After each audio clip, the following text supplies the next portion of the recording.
Hi everyone, welcome to today's video. So I finally managed to get the Rouge gift card, and I might not have made the smartest decision with how I was going to use it, but I kind of fell into the hype hole, and I also saw what looked like potential dupes for Scarab from Natasha Denona, which is one of the liquid multi-chromes I wish I could have gotten, but I knew I wouldn't use it much before it dried out in like 6 months. I also was really interested in the flakes because as far as I could see there is no PET glitter and they are eye safe. So I did go ahead and use my gift card to purchase this Lightworks 4 palette. I thought it was really pretty, really great way to kind of get all your multi-chromes in one if you're okay with the price tag. Now I will say if you get all these multi-chromes individually from Terra Moons or whatever, you'll probably be paying about the same amount. It's a lot easier to slowly grow a multi-chrome collection of singles versus buying this whole chunky palette all at once. Just make of that what you will. So I think for the first look, I really want to use this shade right here. I'm gonna use the mattes from the Blends palette just because it's the most convenient for me for the colors that I want. So I think I'm gonna start off with Remedy, which is very bright green.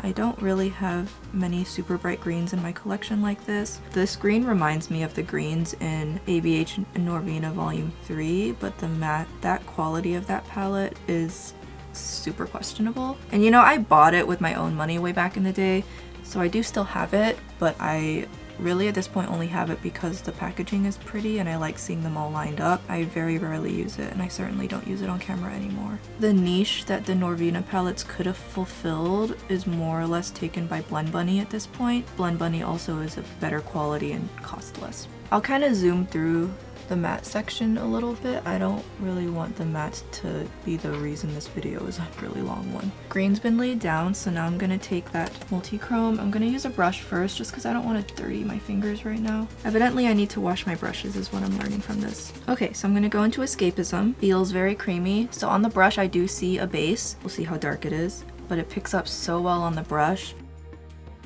And I'm using this without any kind of glitter adhesive right now. I want to see what this looks like applied dry. And as you can see, it is going on smooth, no fallout. I'm very pleased so far. I'm gonna tap it out and see what happens. I'm gonna see especially what it looks like if I blend it out on the inner corner. The inner corner will have a highlight, so if I blend it out here and I get a cast from the base, it's not the end of the world. Okay, yeah, so you can definitely see this shadow up here? That's gonna be the base of the eyeshadow. So it doesn't have a black base, but it does have a dark base. However, the base not being black kind of makes it a little easier to manage for me. And now, you know, I'm sure everybody at this point has seen swatches of these shadows, but the swatch on the arm, the really long swatch all the way across the wrist is one thing, but the swatch on the way it performs on your eyelid, which is shorter, and in some cases for a lot of people not as much room, is going to tell a much different story. So here's my finger. So do you see in the mirror, you see the blue, but then you see on my finger you see mostly the yellow-green. See how in the mirror you can see the blue?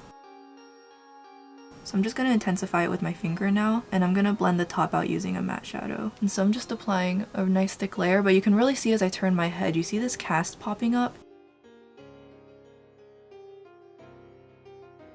Okay, I just realized I had my camera set to the automatic setting and I was filming on the automatic setting as opposed to turning to the video setting and filming. It causes the lighting to differ slightly. My automatic setting tends to make the lighting turn extremely orange and warm when I'm filming, but if you notice my skin looking hella orange and now suddenly everything is a little more color accurate, that's gonna be why. So now I'm gonna just kind of let you guys look at my eyelids again and kind of make what you will of what my eyelids look like.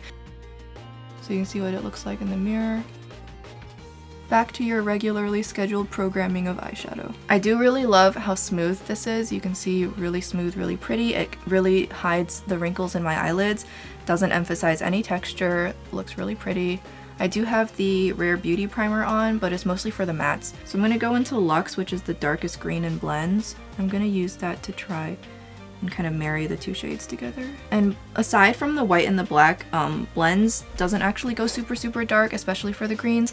So if I need something even darker, I'll just have to pull out. I think I'll just have to pull out Surge for that if I need it. I am able to layer mattes on top of this multi-chrome without much effort, which is really awesome as well. Alright, so I'm gonna change to a really nice fluffy brush. I'm gonna use this. This is from Dominique Cosmetics. It's very diffuse. It'll work because the blends palette is honestly really good. So I'm gonna go into Remedy, which is that kind of grassy green I was using earlier, and I'm just going to start working it on top of the multi-chrome so that the top multi-chrome kind of blends into a color as opposed to just seeing the cast on my bare lid, which is not necessarily a good look. This is kind of why multi-chromes look best with like some sort of cut creasy appearance. And so you can see I'm just taking that green pretty much all the way up to my eyebrow.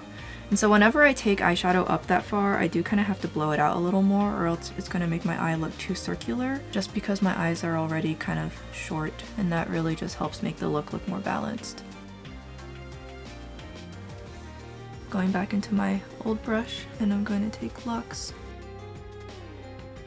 I think I'll blow out my eyeshadow a little bit. I'm going to go a little lower than I usually do. And then I'm going to use Luxe, the very outer part. I want to see what Sixth Sense looks like. This shade right here. Kind of see as I flip it and rotate it how the pigments change color. Pretty cool. So I'm going to take this shade right here on my lower lash line. It looks to be a little lighter, so it'll also add kind of some dimension and sparkle anyways. I definitely am well aware that using a multi-chrome on the lower lash line is going to tell you zero about how it actually performs. So for me, this is kind of just my way of like previewing the shade before I actually use it proper. That is really pretty on the lower lash line. I can't keep straight all the different formulas in this palette as far as the shadows go. It's just, there's like, what, 3 or something? So there's kind of the transition between these two shades is not really doing it for me, so I actually am going to go ahead and take that shade and I'm going to use that to do a nice little transition. I'm going to take a semi-fluffy brush and I'm going to use a little bit of Sixth Sense, and I'm just going to use that to kind of transition up into the matte a little bit better. Kind of like that. Kind of just, it's gonna cover up that annoying cast that I'm seeing, and I'm just applying it to the top. So like a vertical gradient with shimmer. I see Bad to the Brow do this a lot and I really like it, so I'm trying to pick it up as well. And I definitely can see why she does it, because it really lets you straighten out your shimmers. Cool, and then I'm gonna bring it a little bit, I'm just gonna bring what's left on my brush a little more in preparation for my inner corner highlight. So obviously the most go-to inner corner shade is going to be this shade right here, Angels. So I'm gonna use this. This is, I definitely know for a fact this is a different formula. It's like meant to be more glittery. It doesn't have that shift. Very bright. Almost too cool for this look. And you can just see there, really amps up the look. And I'm gonna just put a little bit on my inner corner as I always do right here. And now I'm going to go back into blends and I'm going to take the black and add final touches. This is definitely one of those looks where using black to deepen up the look a little bit is not uncalled for. Okay, I'm gonna take this really tiny Blend Bunny brush because it's better. Barely dip into the pan and I'm going to deepen out. And I'm trying to keep my black eyeshadow really tight to just one zone on my eye look. So it looks more like I'm just darkening up the green. And I am gonna kind of draw like a triangle with it in my lower lash line to give the effect of a lengthened eye. I heard a lot of people speculating that a lot of different indie brands right now are using the same manufacturer for their eyeshadows, and if that's the case, I'm happy everybody found the same amazing manufacturer, because clearly this manufacturer knows how to make eyeshadows, so you're not going to hear any complaints from me about that. Okay, so this is going to be the finished eye look. I'll be back in a few seconds. Okay, so this is going to be my finished look. As you can imagine, when the eyes are such a heavy focus of the look, I do go pretty light on everything else, and particularly with green eyeshadow, I do frequently find it very challenging to match green or blue eyeshadow with a blush, so I end up defaulting to a beige blush. I know, very very original of me. I am wearing Starry Night 2.0 from Doe. These are a lot longer than the usual Cloud 9 that I wear, and they're actually almost too wispy even for this look. You really can barely see them. I do have some dark brown eyeliner in the waterline. With how intense this eye look is, with how dark the values are and how high the saturation goes, having a bright pink waterline showing up is going to distract from the look. And then for highlighter, I've been testing out the Blend Bunny Noctilucent highlighter palette, and I have thoughts. I'll go over them in a different video, but I do have thoughts. I used Revelation from Flower Nose, which is on my nose, my chin, and then it's kind of towards the back, and kind of mixed in with the green from Noctilucent just to smooth out that glitteriness just a little bit. To absolutely nobody's surprise, this is kind of my favorite beige blush, although I do wish it was a little more matte. And then I blended that out and brightened it up using Peri Para in Milky Peach, which is right here. Super light colored, so it's more of a blending out shade than anything. I do really like how it looks on my face. I lined my lips, and then I wanted my lips to be basically the same color but a little more intense and matte. So I'm using the Romand Blur Fudge tint in 01 right here. This is, I think, the lightest shade in the Blur Fudge range right now. Very matte, and if you hydrate sufficiently, it's really not that uncomfortable. And then to kind of make them look a little less like sausages, which is a problem I run into when my lip look is too light, I do kind of the Douyin style of contour on the sides and then a little divot in the middle. And for that, I use the Kaleidos Lip Clay in Terra. It's actually a little more orangey compared to it, but I used it so subtly that it just looks like contour. So, and that's going to be this makeup look. I'll be back in a couple seconds. Well, I'll be back tomorrow, but you'll see the next look in a couple seconds. Okay, I am back for look number 2. If my eyes look really buggy, it's because I am wearing some contacts I got as like a free gift with purchase. I don't like these because I hate enlarging contacts, but so if my eyes look really creepy, I'm sorry, but oh well. I had these and I was like, I'm just gonna use them. So I have eye primer on, brows on. I haven't put anything else on, so we're just gonna dive straight in. And yes, the first look so far has only used like 1 or 2 shades. So we got a lot of work to do, but I really want to, so I used Escapism last time, so I really want to try like a combination of these two because I'm still chasing after that scarab-esque shadow. I don't want the mattes to be really nice and dark this time, so I'm gonna go ahead and just go right into these dark 2 shades here. I'm going to feature those. I might speed through this because I will feature Primal in its own video. So I don't want to keep you guys here for too long because we've got a lot of content to go over. Start going in nice and deep and trace out where I'm going to kind of trace out the basic shape that I want this eyeshadow to take. So it looks messy, but it'll get better. And kind of keep it a little bit symmetrical, or at least attempt to.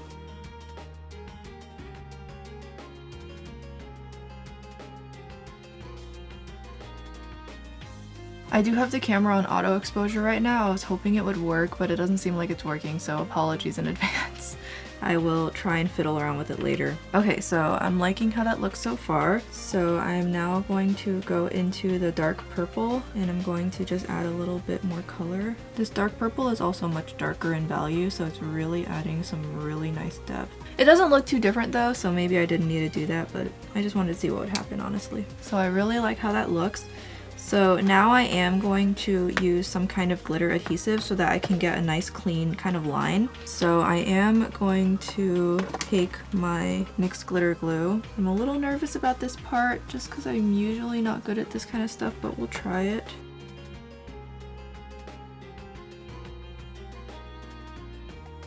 I put some on and I tried my best to trace a nice solid line. So now I'm going to use a brush and I'm going to try and kind of stick to that line, so we'll see. And I am really keen to try using Out of Body. And as you can see, it definitely sticks down to the glitter glue really well. And as you can see, I'm drawing a nice clean line. Really pretty. These metallics are just so smooth and creamy. They spread out so readily on the eyelid. They're definitely really high quality multi-chromes in terms of formula, for sure.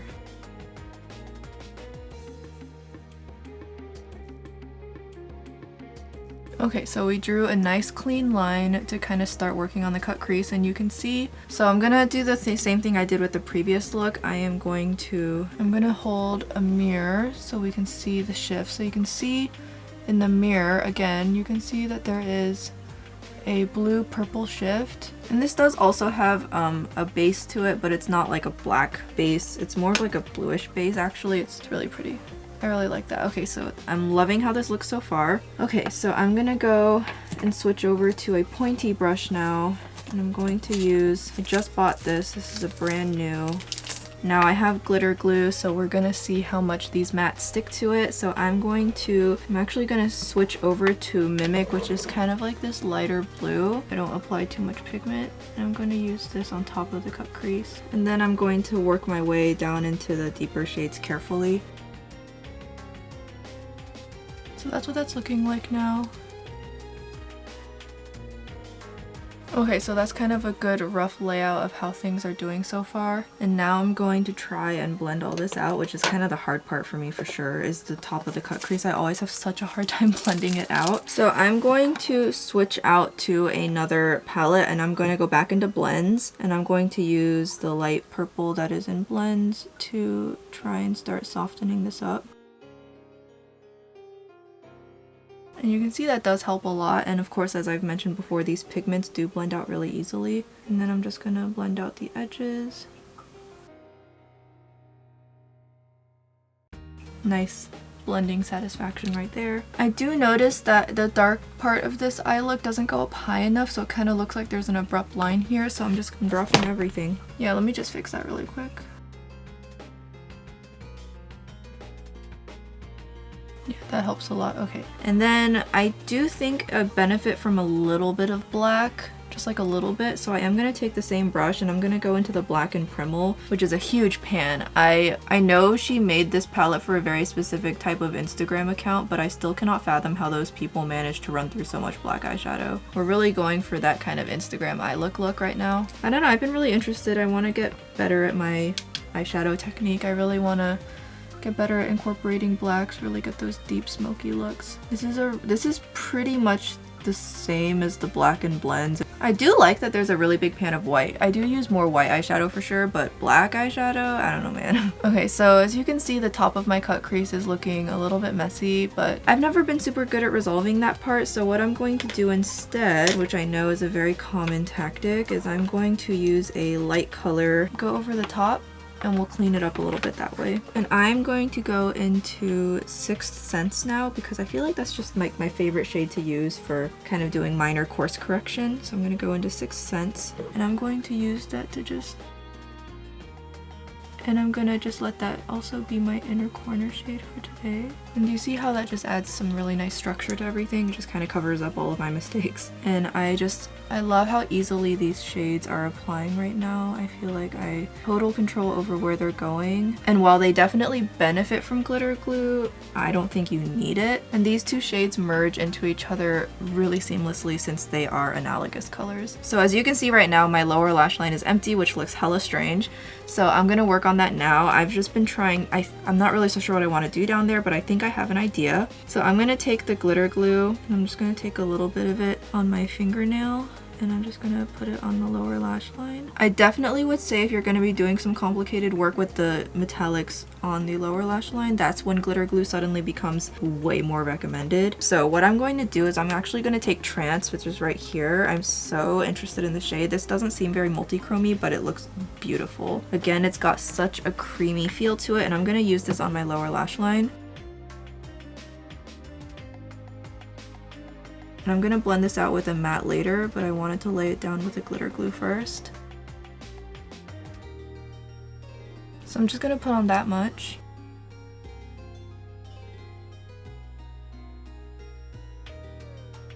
Okay, so I've got the basic shape, so now I'm going to go into my mattes. So I'm going back into blends, and I'm going to use the blues this time. I'm gonna go into Chance, which is like a super primary blue. And I get kind of testy about using blues on my lower lash line because it's so easy for it to turn into a bruise, but we'll see. I'm not going to use Chance actually, that's too risky. I'm going to go into Bubble Bath, which is a much lighter blue, just to blend it out, and then I'm going to switch to a clean brush, which is apparently hard for me to come by right now. I'm going to go into Inside Joke, which is a very bright pastel green. I'm going to put this, see that empty space? I'm going to put that right there. I do really like doing that.